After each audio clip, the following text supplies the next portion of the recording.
camera flashes blinded me as a cool breeze whipped across my backside. I yanked my skirt out of my thong, but the damage had been done.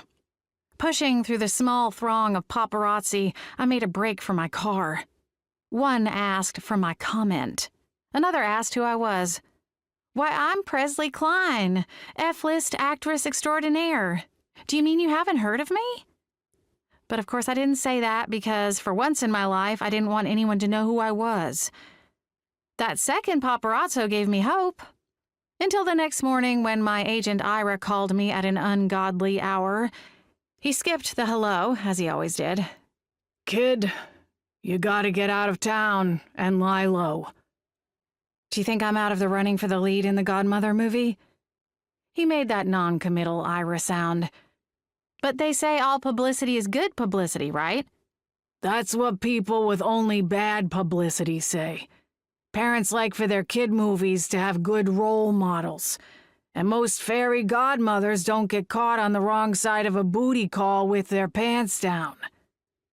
Technically, it was my skirt up, but I didn't correct him. "Ira, I don't even know where to go," I said. My most recent boyfriend, Rob, the wonder accountant, had found a newer, younger girlfriend, and then absconded with a majority of my funds. A quick look out the window of my apartment showed at least one suspicious person outside waiting for me to emerge. "Go someplace quiet. Real quiet," he said with a grunt. "I should have something to tell you by New Year's." Then he hung up on me, which wasn't that big of a surprise. Someplace quiet, huh? I let the curtain fall back, then looked around for a duffel bag.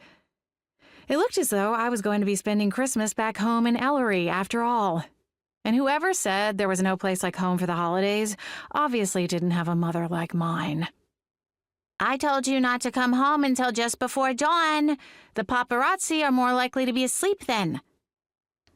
I'm such a nobody. The paparazzi shouldn't have been there. Had Ira sold me out? I did my best to ignore the ghost in the corner, a curvy brunette with bangs. Somehow she always had a cigarette and a plume of ghostly smoke winding around her. Sometimes I could even smell the Lucky Strikes. I continued to pack, hoping Pin-Up Betty, the erstwhile inhabitant of my apartment, would go away. She didn't. I'd tried everything I could think of to exorcise her, but none of it had worked. Ghosts gravitated to me, and Pin-Up Betty was more stubborn than most. According to my mother, I was born with a knot in my umbilical cord, which was also looped around my neck twice for good measure. The knot, the loop, the fact she smoked throughout the pregnancy, one or all of those things, meant I was born blue and lifeless.